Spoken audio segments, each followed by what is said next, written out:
All right, thank you, Karen. Good afternoon, everyone. Welcome back. This is our Good third. afternoon. Good afternoon. This is our third session. I'm very happy to be here with you all. And I hope the first two sessions were good for you all. You took some goodies with you. And today we're going to wrap up. We're going to do a lot of practice on some of the thinking documents that I created for you all. So you can have them. It's always good to practice live, when we have a large group of us to brainstorm together on how to create opportunities for our kiddos for rich literature experiences. I'm also going to share the fourth book in my storybook series called Alicia Learns to Be Resilient.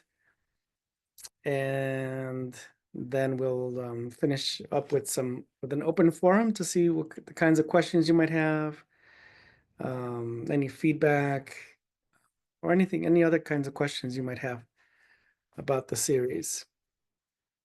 So let's get started.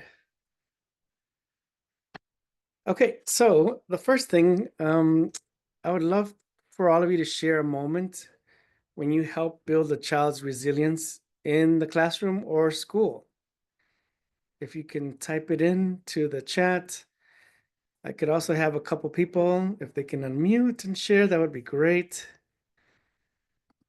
Think of a time where you helped build a child's resilience in the classroom or school.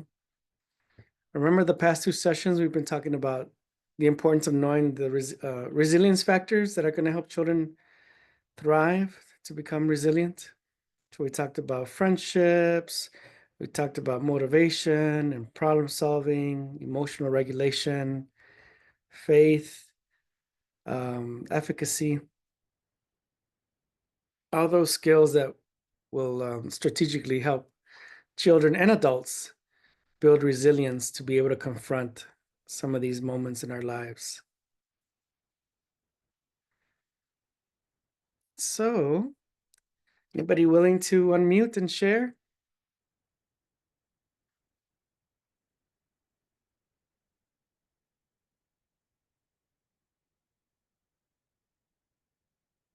Could be your own child too.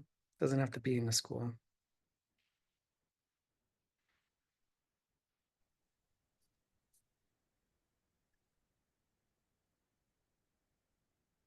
Let's see, I see some. I might have an example. Okay, thank you, Mary. We had a student today who was going to be taking the bus for the very first time. So he was rather upset and he started crying and was very like he couldn't breathe. And so I took him into the calm down corner and had him take some deep breaths. And that's also our book area. So I kind of got his mind off of it by, reading him a book. And at that point, the rest of the class was already at circle. And I asked if he was ready to go back to circle. And at that point, he was. And he actually was able to, carry on the rest of the day and without any problems. So. Nice job, Mary. Yeah. I can see some factors being worked on there, right? Like emotional regulation Mhm. is one of them, where you gave him, just by having a calm corner that allows the platform for somebody to use that space for emotional regulation. So that's really good. Excellent. And the other factor, if we recall, is making friends. One is making friends with adults. The other one is making friends with other children. So by you supporting that child, that's making friends with an adult, right? So he can, next time he feels a certain stress or anxiety, he has two factors that you helped him with, right? Like there's an adult friend there, and there's a space, a platform that he can use to regulate his emotions. And that's also problem solving. That's using the calm corner is a way to problem solve a situation, just walk away and go and regulate. I mean, that's spectacular. Thanks for sharing, Mary. Let me check. Let's see. Jordan put something here. It says, I help a child to build their confidence by repetitive teaching. Oh, okay. Yeah, that's interesting. Confidence is really important, right? That'll get them to feel confident, um, to build that efficacy that they need. So that's really good. Sensory break, says Gail. Oh, can somebody else unmute and share? I It's Yes. Esther. Esther. Today, one of the little girls that usually will grab at a kid to get what she wants. Today, we had this little tennis ball that somebody gave us that was cut open, and then it has like little chips from like bingo. They feed it, and she looked right at the other kid and said, "Here, you have some, and I'll have some." Oh, And that wow. is the first time she has ever done that. Oh my So- gosh. You know, that's gonna be like our book for today. Alicia learns to be resilient. It And sounds just like that. And it ended up, she did it 3 different times, which Nice. is a huge thing because it's one of our new goals is to learn how to share properly. But before that, we used a lot of, "I'm breathing. Would you like to breathe with me?" Okay. Co-regulation, basically. Yeah, regulation, spectacular. That's wonderful news. That's progress, right? Absolutely. I love it. I love it. Let's see, there's one on the chat here. It says, I have triplet boys in my class. Oh my goodness. Whew. And one of them likes to play with his brothers more than they like. He asked each of his brothers if he could play with them. They both said no. Oh my God, these are like my storybooks. He cried, and I asked him what might help. I told him that he could ask his other friends to play with him and play with his brothers another time. He asked another friend, and they said yes. All right, awesome. So then, definitely problem solving, right? Help them problem solve. So that's really important, that problem solving piece. And just, um, and I guess and we'll go over that today with the lesson planner, how important it is to provide problem solving opportunities before something happens, before a conflict, during a conflict, and then after a conflict. And so here and there with some read alouds or during any time, you can always um, provide some open-ended questions on how they would problem solve certain situations. And then so be proactive. And as the situation is happening, help them through that conflict resolution. And then after the situation, just tell them how proud you are that they overcame those situations. Cool, thank you. Let's see, there's a couple more. I provide positive encouragement and compliments. That's really good. We give super friends and classroom stars. Nice. And then Angel says, I would say I incorporate resilience building activities. I encourage them to try and try again into our curriculum opportunities for the children and families to build on their resilience. Awesome. Yeah, resilience is something that it has to be planned. Doesn't Because if it's not planned, maybe it's a social emotional learning opportunity, which is still good. But resilience, like I've been saying in the past 2 sessions, there's specific factors, and we'll work on that today actually together on some of the lesson planners. Wonderful. Well, thanks for sharing, everyone. I appreciate your contribution. It's really important. Makes us all smarter. Okay, recap. Resilience, a capacity to adapt when faced with adversity, engaging in the process of restoring functionality. Those are two of the major definitions I found out in the field. Doesn't mean that we're going to overcome everything, but finding equilibrium could mean pushing through strategically through the challenges that we're going through in life.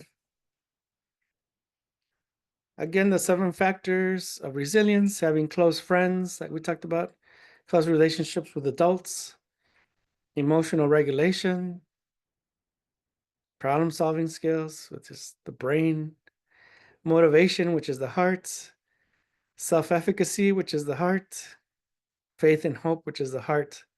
So a lot of these factors have to do with the heart, having to,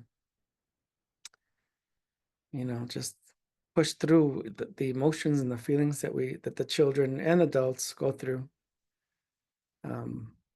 But the more opportunities we give children to practice in classroom, the more they'll be ready for those occasions, even if they're simple ones. Even as something as simple as she took my toys, she's not sharing, to more serious ones, right, that occur throughout our communities. All right, and so I wanted to talk about this sheet here, resilience-based storybook analyzation form.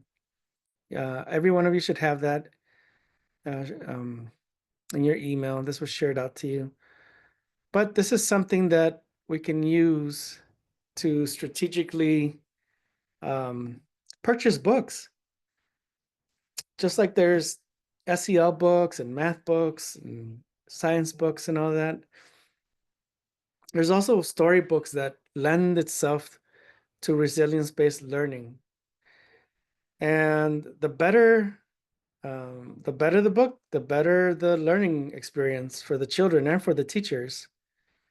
And so this form can be used to jot down notes, so that you can have your own set of resilience-based storybooks, and you can build that up over time. But the first thing we want to look at is the narration. So when you look at your storybooks in your classroom, or the ones that you want to look into in bookstores or online, right? Look at the narration, the language, the words, lines of dialogue, the storyline, the plot. And so the books that you choose, do they lend themselves to the 7 factors of resilience? And so we talked about, I always bring up Goldilocks and the Three Bears because it's just a classic. And I grew up with those kind of storybooks, like the Three Billy Goats Gruff, which is one of my favorites, the Three Bears, and everything in threes back in the day. But I want to, with Goldilocks and the Three Bears, are there opportunities to talk about friendships? Are there opportunities to talk about emotional regulation? Is there opportunity for problem solving, motivation, self-efficacy, faith, and hope? Well, let's talk about that, right? So in the chat, how many of you think that Goldilocks in the book Goldilocks and the Three Bears, there's opportunities to have a friendship conversation with children? So you could put yes or no. Awesome. A lot of yes. Awesome. I agree. Maybe. Oh, that's a stretch. Okay. Let's see. Somebody said maybe. Allie. All right. Yes, depending on which version. Oh, okay. I love that. I don't know all the versions, so yeah, maybe, right? Allie, is that something you can talk about real quick? Are you able to unmute so you can share that idea? Yeah, I'm thinking about like the relationships that are present within that story. And so I think there's relationships that can be discussed, but Mhm. Goldilocks being, I mean, I guess you could like say, oh, uh was Goldilocks behavior friendly to the bears? I think you could definitely pull something out of it, but I would, if I was kind of like ranking, I wouldn't put that one as the highest Ah, got it. one that I would see. Okay. That sounds good. Thank you. I love it. That's why we need everybody's input, right? Because we always learn from each other on that. Okay, what about emotional regulation? Yes, no, on the chat. Just want to make sure that you understand how that works. So when you listen to the narration of Goldilocks, the opportunities to talk about emotional regulation, Allie says yes. Okay. So we got some yeses. Absolutely. Yeah, absolutely, right? Like everybody had emotions. Even Goldilocks had emotions. The baby had emotions. He was crying. The mama bear, the papa bear. Yep. And then if you think about problem solving, absolutely. There's lots of problems, right? One problem with like you said, I forgot who said it, but there's different versions of Goldilocks. The one I recall was called Goldilocks, the naughty little girl. And then the mama, Goldilocks mom said, don't go into the woods, but then she went into the woods. So that's a problem. You know, breaking into someone's house is a problem. Breaking things is a problem. The bears have a lot, you know, lots of problems from Goldilocks. So yeah, that's an opportunity. And then the more abstract ones, motivation. Do you think that that storybook has um, opportunities to talk about motivation?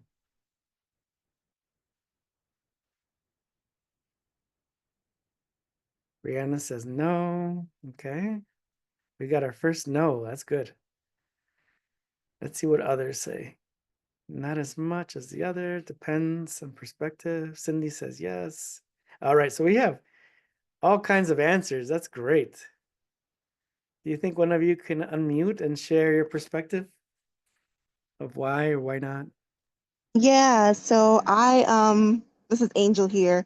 I Right. said it depends on the perspective because, one could argue that Goldilocks, like you said, she disobeyed her mom in some versions, and you could say that she was so motivated to go into the house and motivated to try the porridge and motivated to just fit herself into a situation where she, may not necessarily have fit in or should have been in, but she was Yeah. determined to still test all those things out and test those boundaries. And that's why I also put in the chat that it could also open up a conversation about boundary taking and what we feel comfortable with others doing and how we could have prevented, Goldilocks from kind of crossing those boundaries and everything. Yes, I agree. Thank you for sharing. That's very, very detailed. Um, some of you said, I think so. And it's definitely from Goldilocks' point of view. Yeah, I'd have to agree with that, right? Like she was really motivated, even though it was negative to just break into someone's house and test things out. But she definitely had motivation. So we could have that conversation with children about motivation, what it is, what motivated Goldilocks. Was it curiosity? You know, was it um, other things? Maybe from the bear's perspective, they might be motivated to get security or something like that. You know, so we can make it up, and it could be incorporated. But definitely, friendship conversations might be a little easier. But still, it's important because if you talk about motivation with the children, you can keep using it throughout the school year to get them to be motivated to try new snacks or to try new interest areas or to try new toys or games or so forth. Let's see. Laughing out loud, they are motivated to get a ring camera now. Yeah, that's right, Angel. You know, motivation can spring up from different life experiences. So, and then self-efficacy is an interesting one because that's a desire, but it's the desire to get up and do something. So I'm wondering what you all think about that. Would it be a yes or a no on having a conversation with children about Goldilocks and Three Bears storybook, but on self-efficacy? And let's see. Jordan says yes. Ali says yes, or maybe the lack of self-efficacy. Yeah. Mm-hmm. Right. Okay, we got some maybes, possibly from Cindy. Yes, from Gail. I think what I've learned is that most things are possible. It all depends on how you word it, right? And the lens that you have. But some factors are more prominent than others in different storybooks. So here, self-efficacy is having the desire to get up and do something. I mean, Goldilocks had that, right?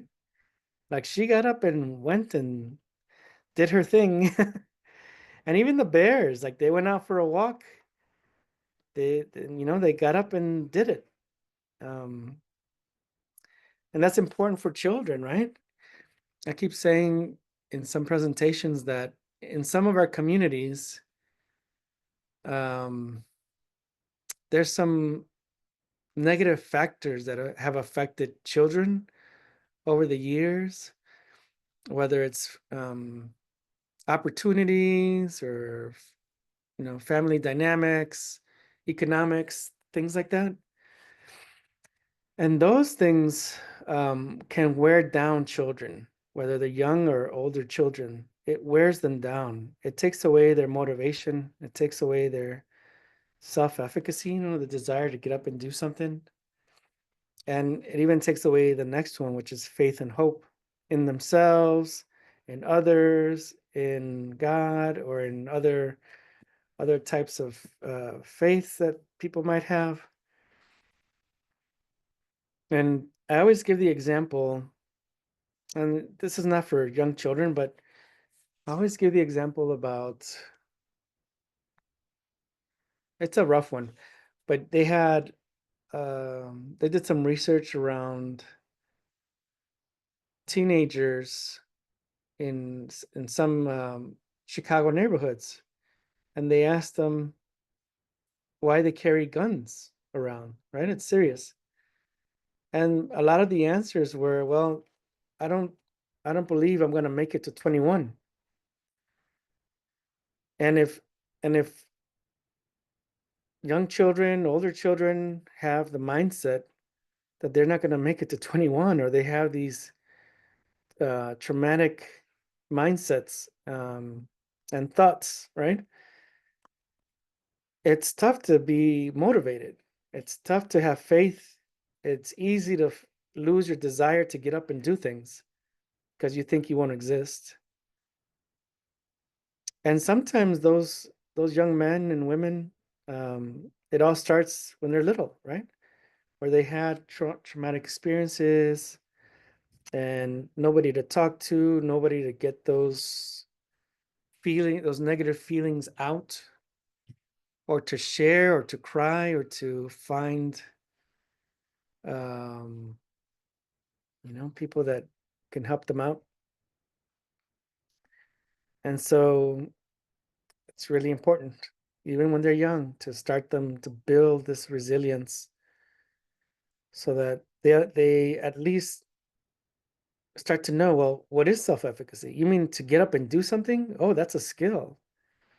Motivation. I wonder what can motivate me.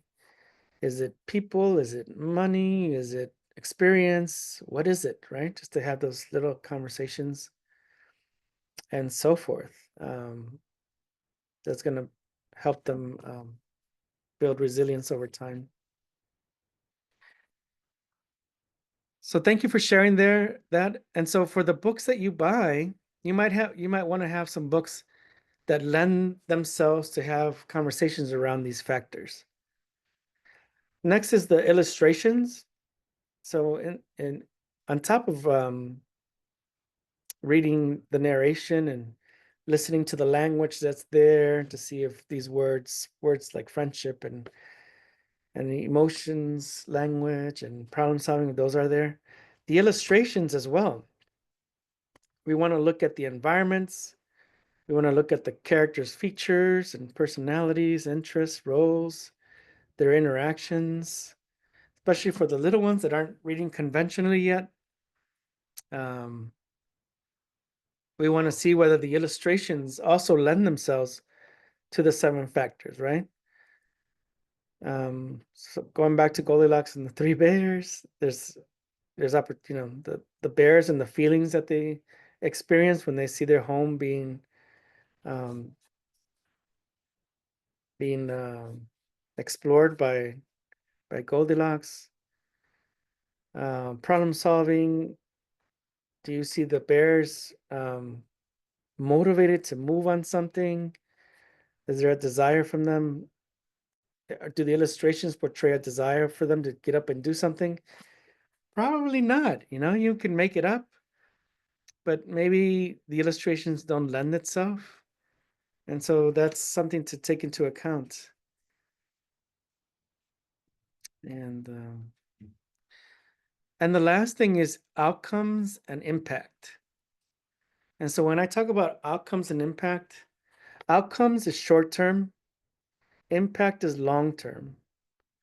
And so the books that you read, are there educational or life skills? What outcomes or impact do you predict will occur with the children?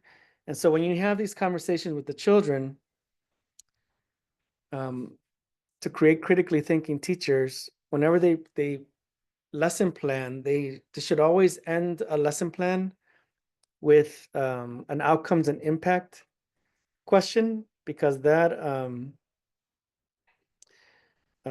helps them think critically about the immediate impact and the long-term impact. So what's an example there? So you might have a child that the outcome of reading this book is that they're able to tell you how the three bears problem solved a stranger coming into the home, right? So that's an immediate outcome. The impact could be that problem solving process transfers over as the child is read other books. And so now the child could see problem solving scenarios or motivation scenarios, or emotional regulation scenarios in the books that I read to them in the near future. And so you have some outcomes that can occur right after you read the book, and impact is long term. Like they'll have this skill to use in future opportunities. So before we listen to the storybook, I'd like to hear some feedback on this sheet. Get your comments or feedback or questions you might have, and we'll go from there. Again, all these tools that I'm sharing with you, feel free to change them. Maybe you don't like one of the bullets, or you want to add something to it. Go for it. Be creative. That's what teachers are supposed to be able to do, is share and create with each other. So what are some general thoughts about this tool here? Let me check the chat here. I think I see others writing. I like how there's a focus area on language and words specifically, just because I feel like so often we don't take into account that everybody has different interpretations of certain words and have different connotations that may be positive or negative. And so I Right. think taking into account just maybe certain words and the impact that those words might have on one child as opposed to another in the story, and how they interpret that could change their whole perspective of how they view the story. So I really like the zeroing in on language and words, as well as Mhm. like with illustrations, because also like pictures, they say pictures are worth 1,000 words, and we can all look at the same picture and view it so differently. So I think just zeroing in on the things that maybe are said, but also those nonverbal things too that can also kind of skew someone's perception. I love your critical thinking, Angel. That's wonderful. I love that critical thinking. Yeah, each child might interpret language and illustration differently, right? So this helps us to think critically about narration illustrations ourselves, and definitely would help us be more intentional with our language, and I can see the way we see children making sense of the narration and illustrations too. So thank you for that, Angel. Appreciate it.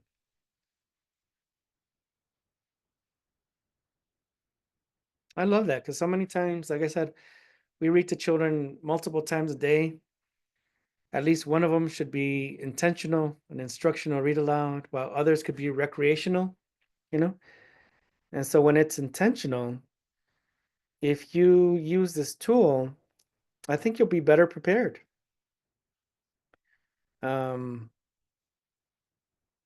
Be better prepared to be knowledgeable of the story and its potentiality, right? The potential learning possibilities that can occur through the narration and also through the illustration. And remember, we talked about the storytizing process. Talked about that in the first two presentations. You all should have the handouts. We talked about the importance of having conversations about the setting, right? That those are the eyes, that when we talk about the illustrations and the setting, that helps children see themselves in the context of the storybook. So if it's Rainbow Fish and you're having these conversations about the illustration, that helps them uh, feel that they're in the storybook, right? That they're in the sea or that they're in the forest and so forth. So thank you for that. Oh, I see a couple people in the chat here. Let's see. Yes, vocabulary is very important. Thank you, Jordan. And Ali, it definitely helps me plan with outcome in mind. Oh, good, good, good. Yeah, keep in mind, that's what expert teachers do. I mean, that's like top notch, right? Like you plan for your storybook, but then it's like I have an outcome and I have I want this to impact them a certain way, which is long term, whether it's the love of reading, whether it's being able to problem solve everywhere, all the places of the classroom, or being able to emotionally regulate throughout the days, something like that. So it's always good to have that at All right. So what I would love for you all to do is, let's see. I'm going to ask, let's see, okay, I've never tried this before, but I'm going to try it. I hope it works. Okay, so those whose, let's see. Okay, let's do this. Those whose last name starts from A to M. I'd love you all. I'm gonna play Alicia Learns to Be Resilient. And I'd love the first group to write on the chat the narration, just a little bit of the language, words, anything that has to do with narration that you think this storybook aligns to. So for example, where does Alicia align with problem solving or motivation? So you might give an example. When Alicia did this or said this, that lends itself to emotional regulation or friendships or problem solving, like that. And those whose first name are N through Z, because I do see some, you're going to focus on the illustrations. And so when you see this book, I would love for you all to put on the chat, doesn't have to be a lot, how an illustration that you noticed in the book lends itself for one of the 7 factors. Okay, so maybe during when I saw some illustration in the book, it's a good opportunity to talk about friendships, or it's a good opportunity to talk about problem solving. You got it? I'm testing this out, see if it works. Okay, so let me stop sharing here. I'm going to add, give me 1 second, please. The book. Give me 1 second.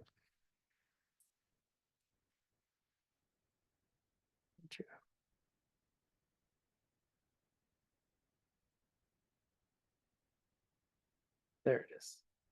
All right. Okay, so if your first name starts with A through M, you're focusing on the narration, okay, the words, the lines. And if your name starts with an N through Z, you're focusing on illustrations. All right, here we go. Wait, I see someone in the chat before I start. You know what? Let's do first name. First name. Is it first name? Oh Lord, see, this is the first time I'm trying this. Let me see. I'm trying to look at your last names here. Oh, I'm gonna have to change it up. Mary. Yeah, I think we have enough. Yes. Nicole. You know what? I'm gonna have to change it up. I'm sorry. I just noticed there's not enough last names. Okay. So if your last names starts with an A through L, you're working on narrations, okay? If your last name ends in M through Z, you're working on illustrations. I think that'll work. All right. Thank you so much for letting me know, Allie. So here we go. This is Alicia Learns to Be Resilient. Alicia Learns to Be Resilient by Alan Rosales, illustrated by Sergio Drummond. Alicia woke up feeling a bit nervous. She didn't know why, but going to school made her bored. She said to herself, I don't want to go to school today. Everything is boring. The toys are boring. The kids are boring. Even the teacher is boring. Alicia's mother had prepared some breakfast for her to eat. She noticed Alicia's frown and said, What's the matter with you? Why do you have such a sad face? With a frustrated look, Alicia stated, I don't want to go to school today. Everything is boring. Her mother replied, Well, I have to go to work, and there is no one at home to take care of you. So you have to go to school. Fine, I don't care, replied Alicia as she continued to eat her breakfast. As Alicia and her mother began their walk to school, they held hands tightly. They walked past the grocery store. They crossed the viaduct. They walked by the police station. Then they arrived at school.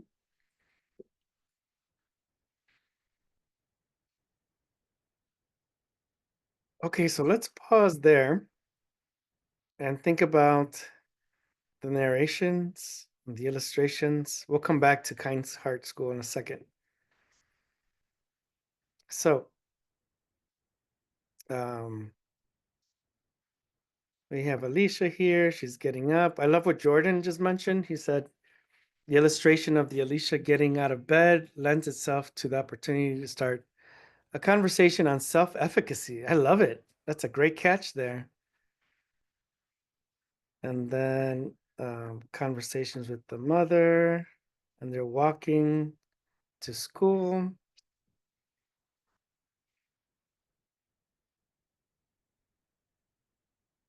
All right. Yeah, let's keep going. Alicia entered the classroom where she was greeted by her teacher, Mrs. Cruz. Good morning, Alicia.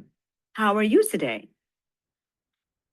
I don't want to be here, Alicia stated. This is boring. Mrs. Cruz responded, Well, we have some fun toys in our play areas today. Hopefully they will make you happy. Alicia grunted. This is going to be a boring day. Alicia went to the block area where Ian and Amaya were building towers. They asked her, Do you want to play with us? Alicia said, No, this is boring. Then she knocked down their tower and walked away.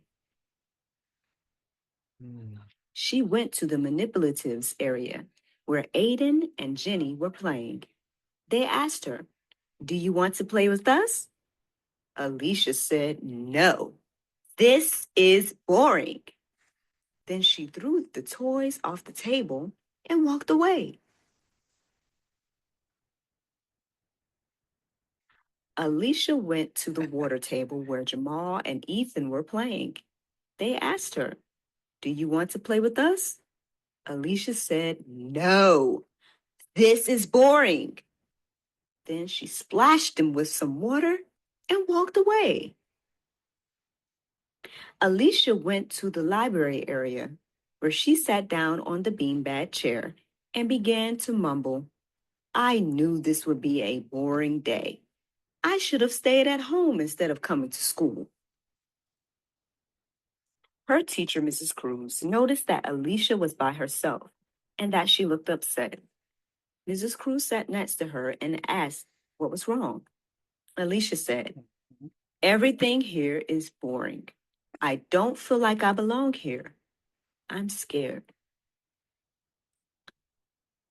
Mrs. Cruz saw Alicia's distress and said, "Feeling like I don't belong somewhere would make me feel sad too." She looked intently at Alicia and said, "Sometimes we have to learn to become resilient. That means that we have to learn to communicate our emotions nicely and find solutions to the things that bother us." Alicia thought to herself, "Resilient means to communicate my emotions nicely and find solutions to the things that bother me?" She put on a brave face and said, "I'm going to solve my problems."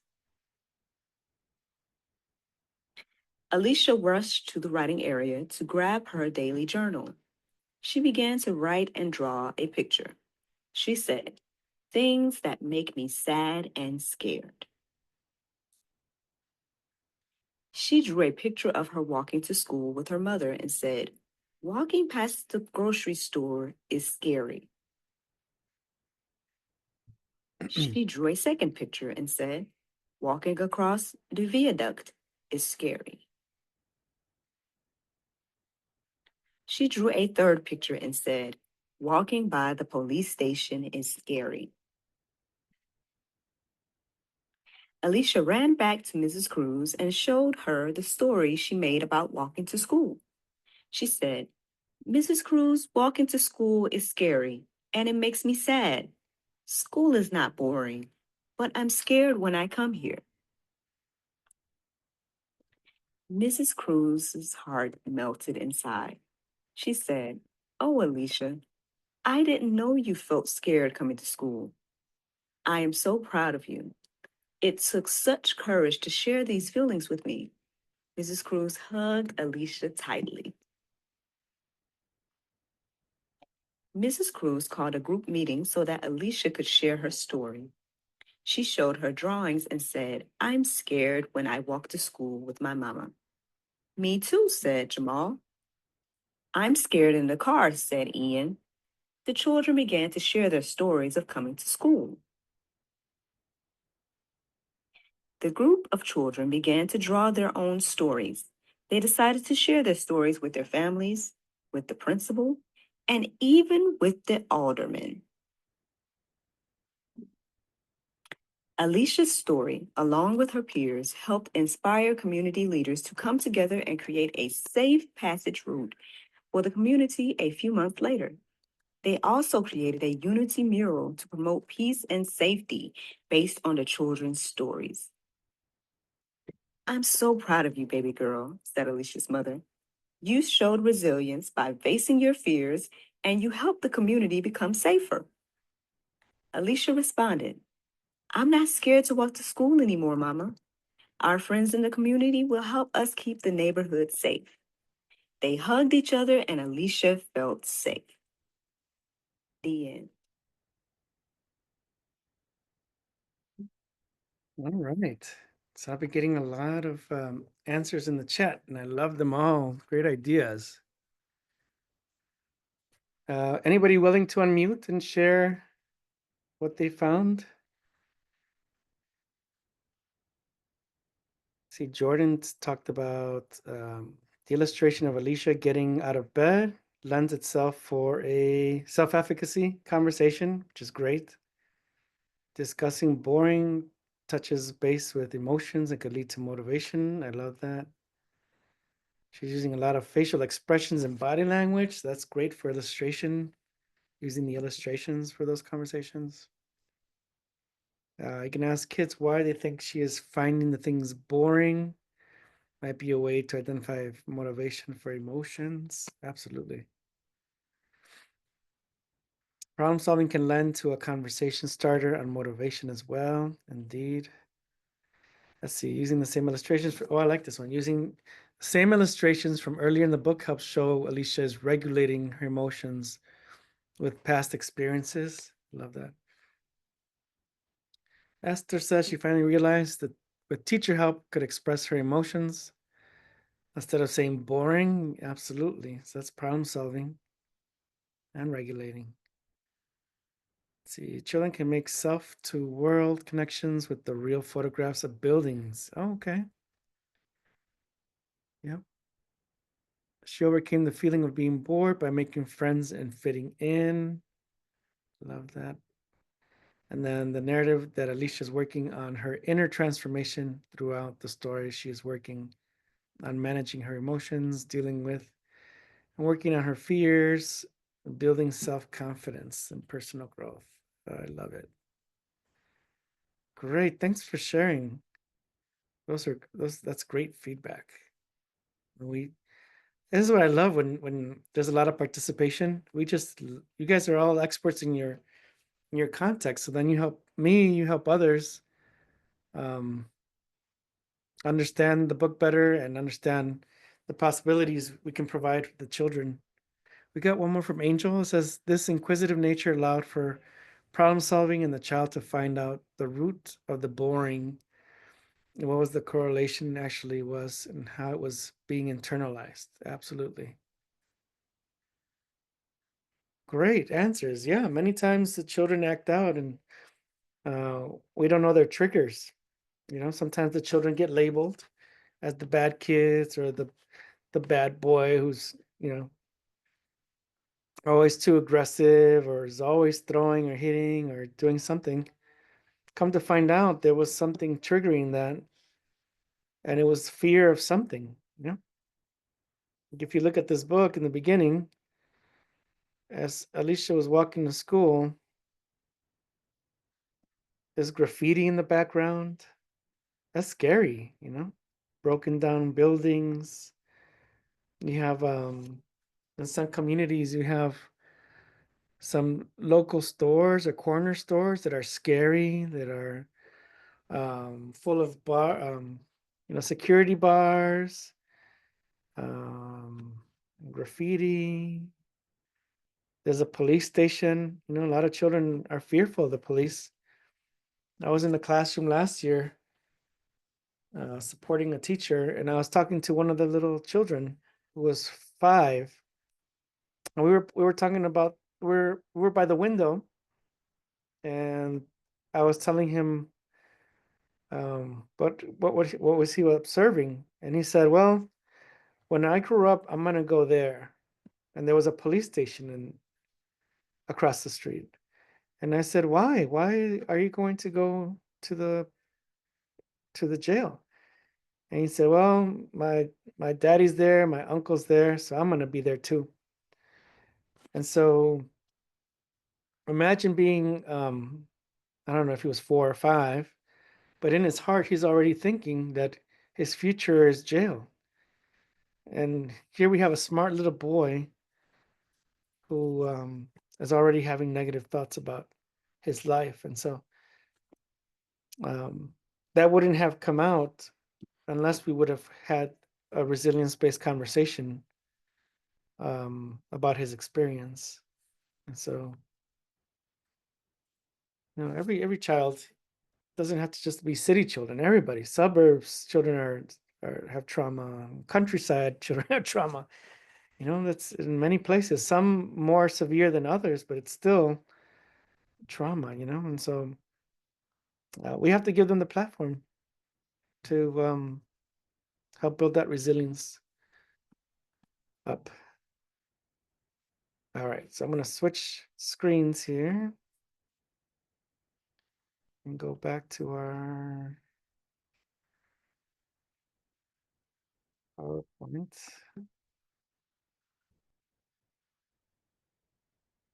Okay, great. Yes, so what we're going to do now is we're going to work on a lesson planner together. I talked about this in the first 2 sessions. This time around, we're going to build one around Alicia learns to be resilient. So let me change screens real quick so I can bring up that sheet for us. Where's the lesson? Here it is.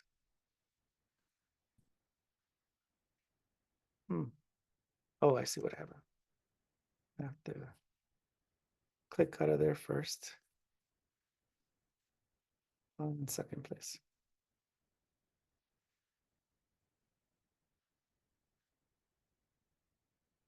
There it is. Okay. So this lesson planner, another tool that you have there. You can build up a nice group of lesson planners over time, you know.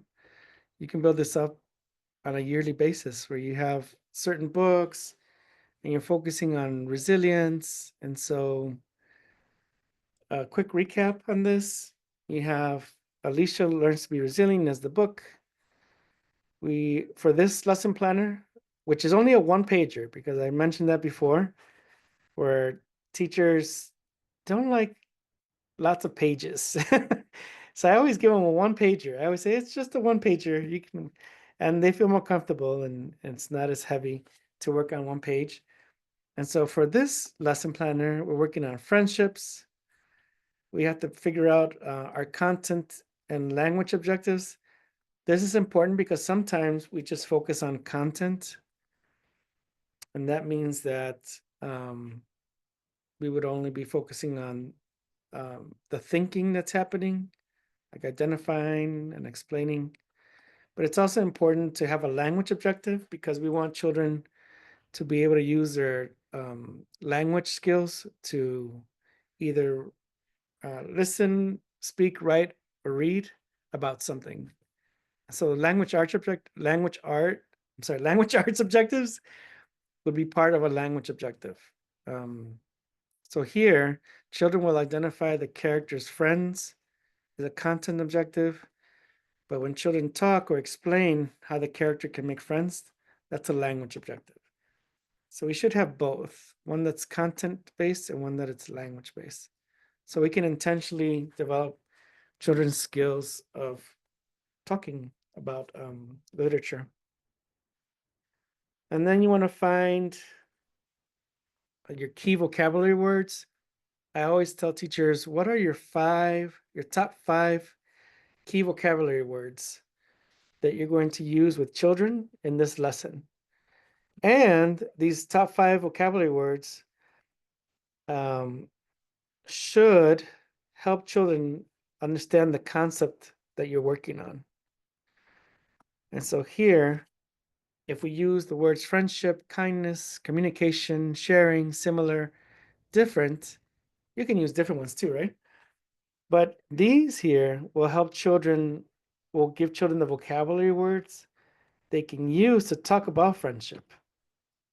So no matter what the concept is that you're focused on for that read aloud or for any lesson, you should really have 5 key vocabulary words that the children need to answer a question about friendship.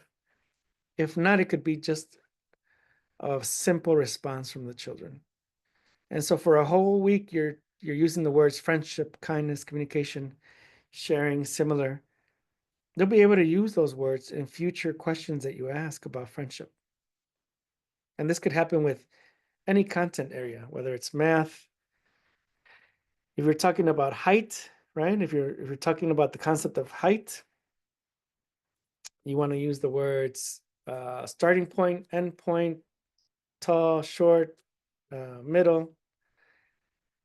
Those are the words that children are going to need to talk to you descriptively about the concept of height. Same thing with science, any content area. You really should find your top 5. You can have more, but I like 5 because it's easier to remember. And next week you can come up with another 5. And then you want your higher order thinking questions are really important. So here, who do you think are Alicia's friends? That's like a little starter. How can Alicia make friends in the classroom? That's open-ended. What kind acts can Alicia do in the classroom to be a good friend? That's problem solving there. And then how would you communicate with Alicia who was upset, right? So that's open-ended. And that's a problem posing question. So it's always good to have some good questions written there. You can always use some tabs, put the questions in the pages of the book. So when you get to that page, you take the tab, you read it, and put it in the back of your book. And then there's always a before, during, and after I'll read aloud, or any lesson, whether it's math or SEL or science. Here I talk about a picture walk. So you could show children the pages from Alicia Learns to Be Resilient without reading it. And just through the illustration, children are developing background knowledge that they can use when you go back to read the book. So they'll have some background knowledge, they'll start making some conjecture, some predictions in their mind, like, I wonder what's happening here. I see a school here, I see kids, I see some splashing of the water.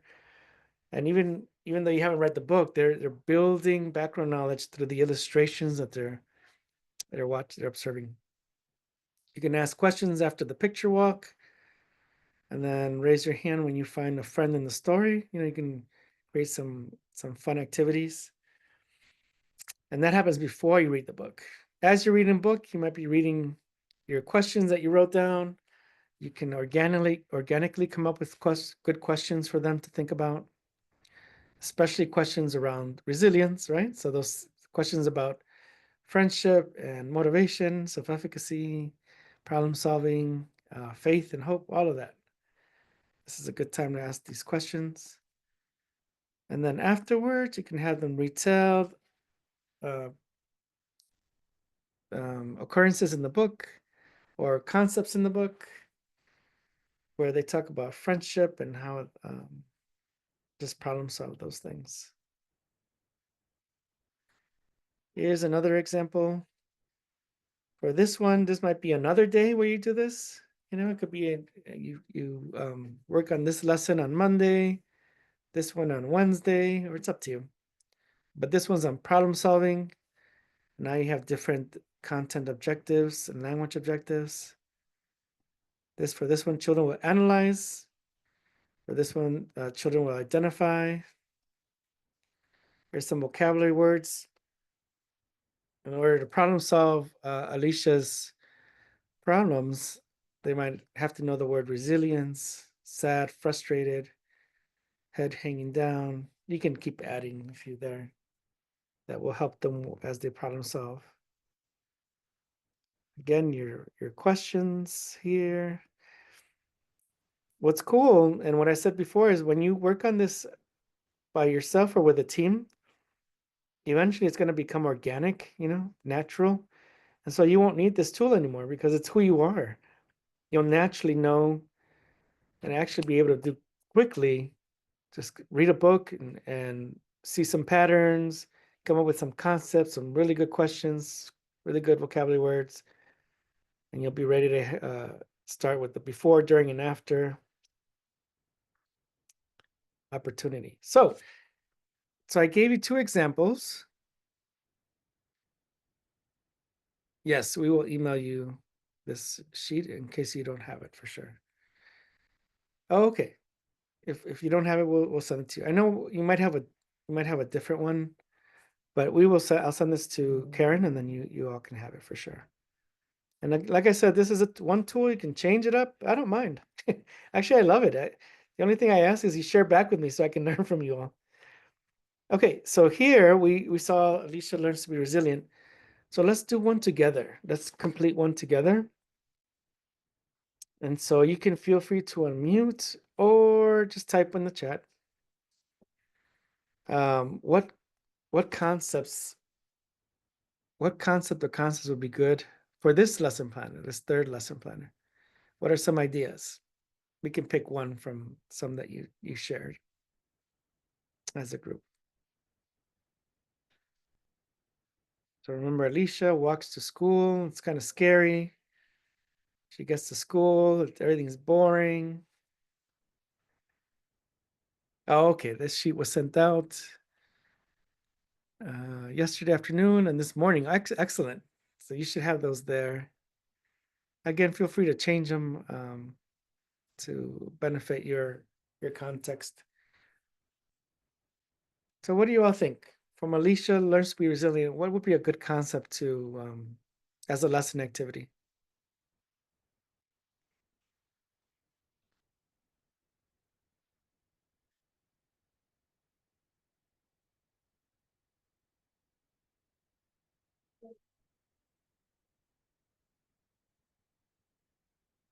Oh, I'm sorry. Yeah, just put Alicia. Oh yeah, you know what? The one that's the handout is, it has Ian. Just change the name. Okay, so I hear Esther says communication. That's really good. Any other ones? That's one opportunity. What else would you like to focus on?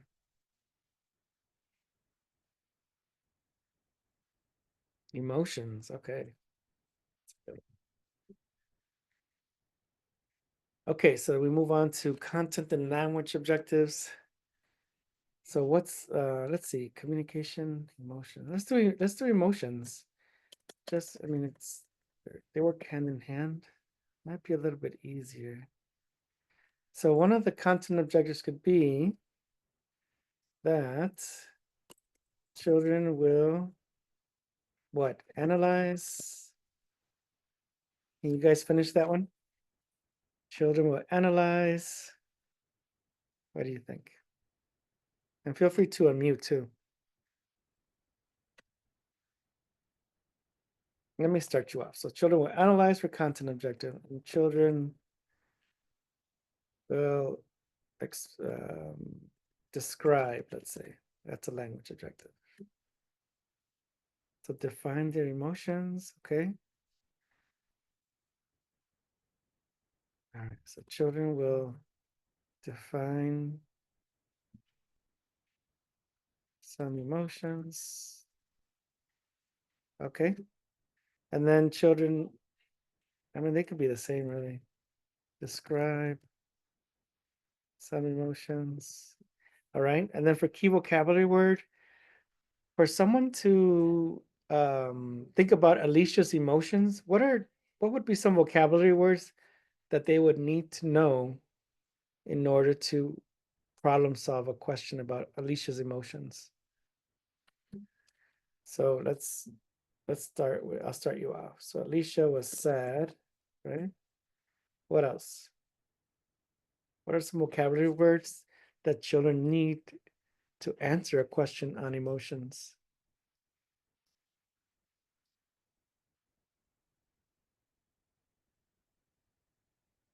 Frustrated. Okay, that's a nice one. Frustrated. Feeling. Okay.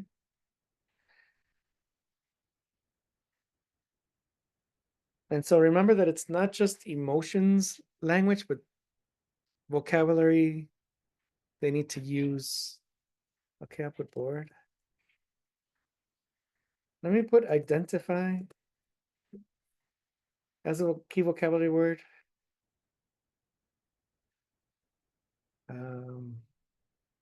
What else? Bored.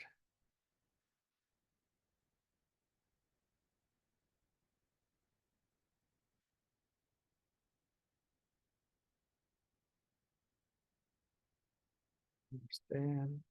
Okay. Emotions, bored. Okay.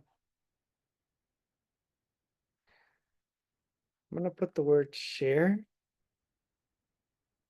Scared. Okay.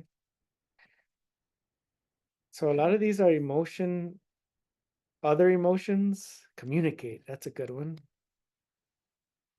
Yeah. Communicate. And what else? Can you think of any others? That's why I like this process, because it makes us think about it. So for example, if we're talking about Alicia and her emotions, she definitely felt sad and frustrated, right? And I mean, regulate is really good. What's another word for regulate for young children, do you think?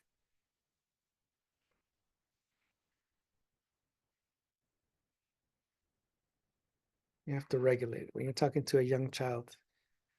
Control or manage. Okay. Ah, yeah, okay. So for example, for a child to be able to talk about regulating emotions, they would have to have some emotions, words, right? So sad, bored.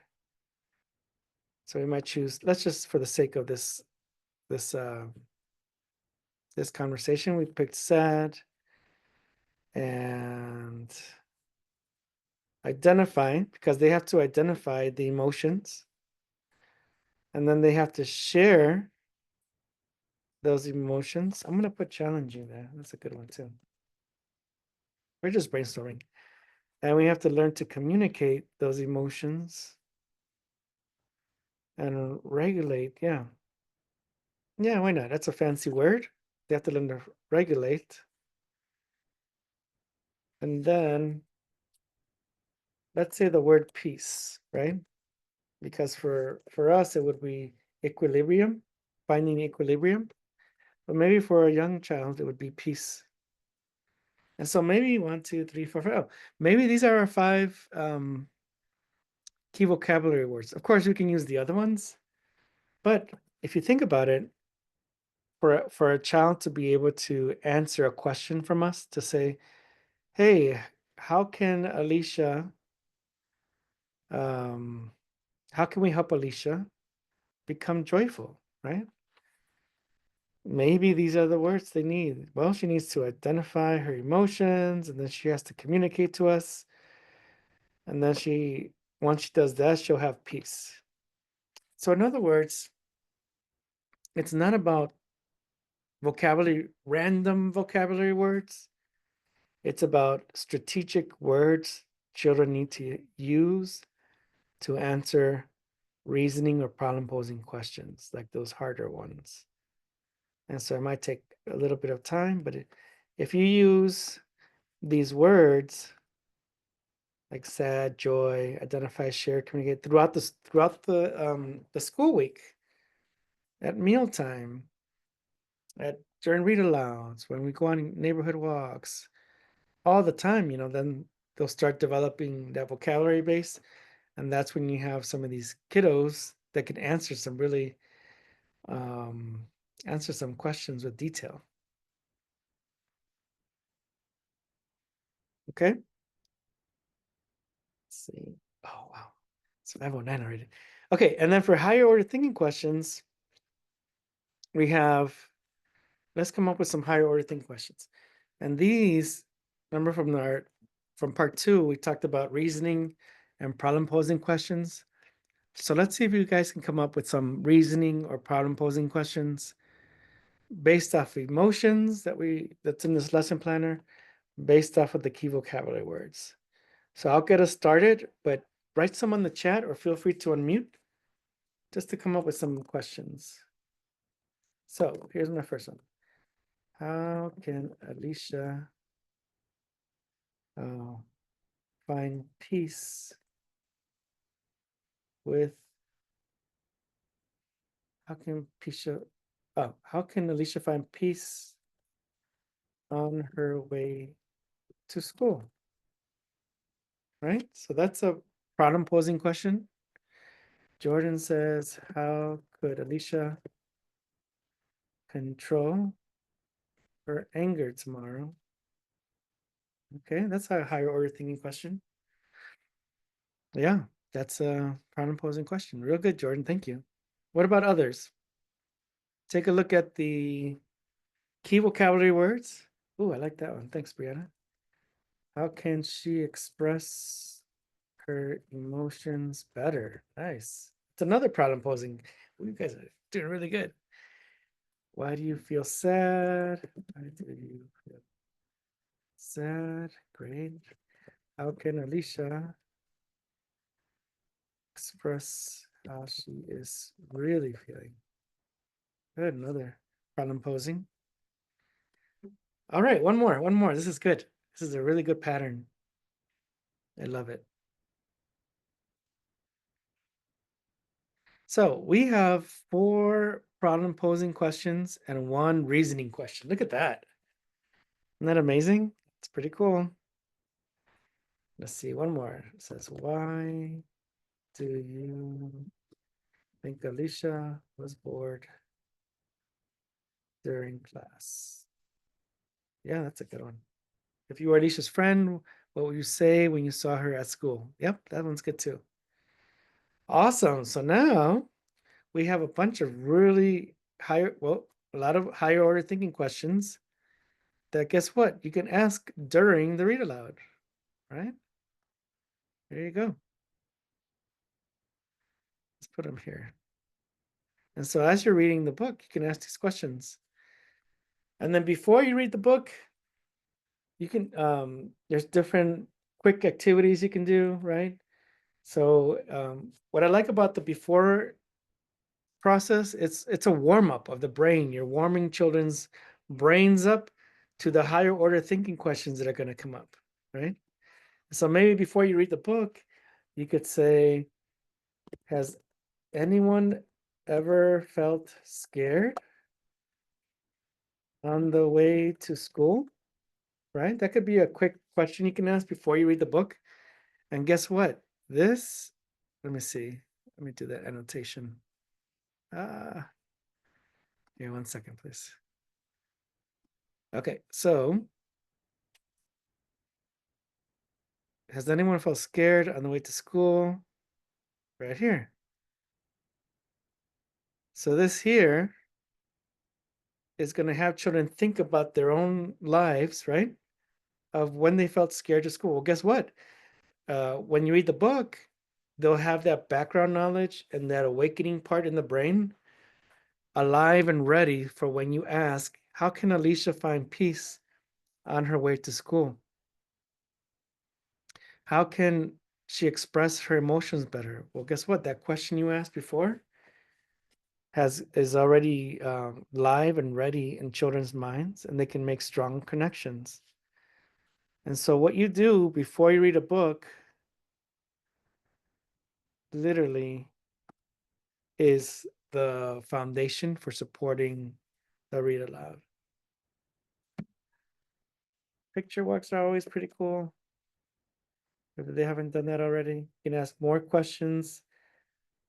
You can have photos of the neighborhood, right? You can have pictures of the photos of neighborhood, or photos of a neighborhood or your neighborhood, and then that. Let's see, same thing. It's going to connect here. When you start reading Alicia, and she's scared because of her walk to the neighborhood, well, a lot of children walk to school, right? And children either walk or drive to school. So either way, they're experiencing a neighborhood, they're experiencing the buildings and the structures, and maybe there's things that scare them. Maybe there's things that they like. We don't know. But all that is a mental warm up for what's about to occur in the read aloud.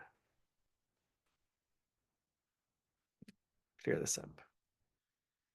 And then afterwards, here, let me close that. There we go. Afterwards, you can ask some more questions. You can ask, oops, if you were Alicia, hold on, let me write this down here. If you were Alicia, I think we have that question already. Wow, how can Alicia find peace at school? If you were Alicia, what could you do to feel safe on the way to school?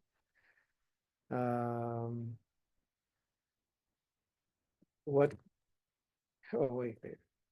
How can community helpers support Alicia and other children on the way to school? You might have a drawing activity next where you say, okay, we read this book, we had all these wonderful answers. Now let's draw a story and see how your life or your story is similar to Alicia's, right? And that's another opportunity, or however you want that story drawing to go forward. There's many opportunities there. Let's see, there's a couple things on the chat here. Is it possible to share a personal story? Absolutely. Yeah. You can do that before, you can do that afterwards. You can do that during. So that's a really good one, Erica. Thank you. And then Jordan, before, why would one feel bored during class? Ah, okay. I love that. Let's put that in there. Why would one, feel bored during class? There you go. And there we go. We have our little lesson planner here. You know, you can screenshot it if you want. So you can have that with you. But at least we went through the process together to create one lesson planner. And guess what? You keep this in your repertoire, right? You put that in a nice binder and you can use it every year. Literally, you can change here, change Alicia to Goldilocks and find peace on her way to home or to the bear's house, or all these wonderful questions and processes transfer to other storybooks. And so the more you do some of these for your repertoire, the easier it'll be to create in the future. All right. So for today, we're coming to an end. I have a couple storybooks I want to share with you. So let me change screens, put the PowerPoint back on. Give me 1 second. All right. So one of the things we do with children is we have them create storybooks, and it takes about a month or two. And that means that they draw a picture, we have narrations, and then they draw the next page, and we have narrations, they draw another page, until eventually they have their own storybook. And what's cool about that is not only are you having conversations about resilience, but the children are becoming authors and illustrators themselves, which is pretty nice. And so I wanted to give you an example, a couple examples. So this one is called Not Me, Why Always Me? This was a preschool child. It says here, this is my friend Isaac. He always gets into trouble a lot. Every day he cries because he always gets blamed for everything. If anything happens in the classroom, everyone blames Isaac. Isaac came into the classroom one day and he was crying. When the teacher asked, why are you crying? He said, everyone blames me every day. And so you look at the illustrations, right? Remember how we talked about analyzing storybooks for narrations and illustrations?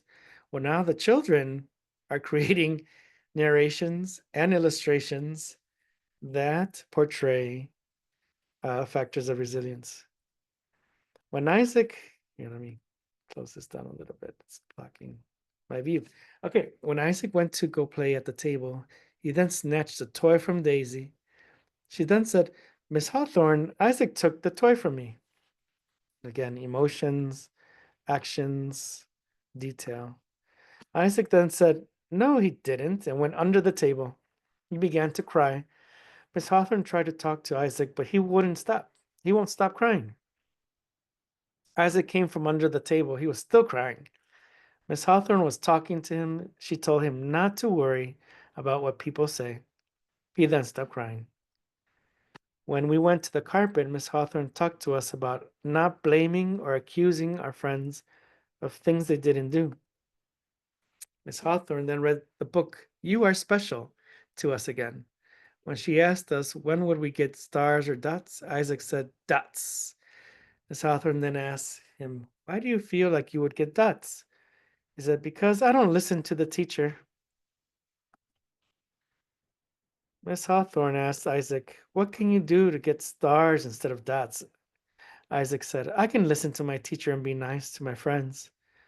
What do you need or how can help you get stars?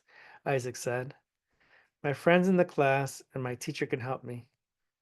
Isaac said he needs his mommy because she can talk to Miss Erica to help him. He said she can talk to the kids. Miss Erica then asked the class, what if someone blamed you for something you didn't do? How would you feel? Isabella said. Sad, because no one should blame you for something you didn't do. Isabella then said, we should do unto others as you would have them do unto you.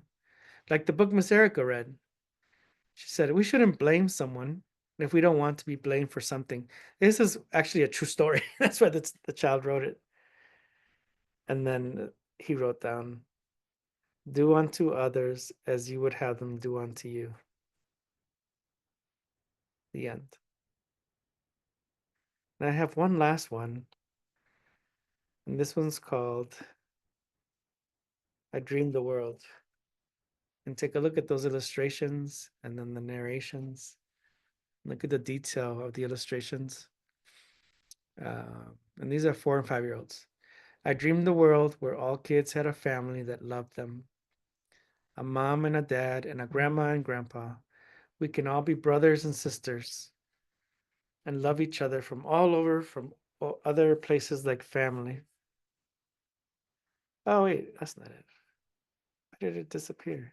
Oh, Lord. Okay. It didn't show up. But this book, it was about 5 pages long, and it had 5 different illustrations of children just talking about the kind of world they would have. And every illustration was very detailed. They used watercolor paper and paint to create these, and they were very detailed. You can see the time is 8:23. So I'm going to open it up to you all for your reactions, feelings, and thoughts. Whenever you reflect, please remember to reflect on these 3 things, not just your thoughts, but also your reactions and your feelings. It makes for a deeper reflection. So I will open it up. Maybe a couple of you can give some feedback, and you also have the chat to talk about this 3 series experience, maybe how you're going to use these tools to support your kiddos. Let's see, there's someone in the chat. What an empowering way to assess and teach resilience through a student's own words. Awesome. Thank you, Ali. Definitely. These kiddos are so smart. Sometimes we just have to give them the platform to bring it out of them.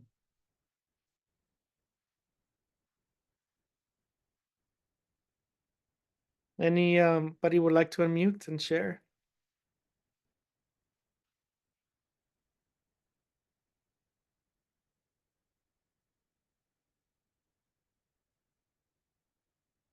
Have the children draw what they are feeling. That's really important.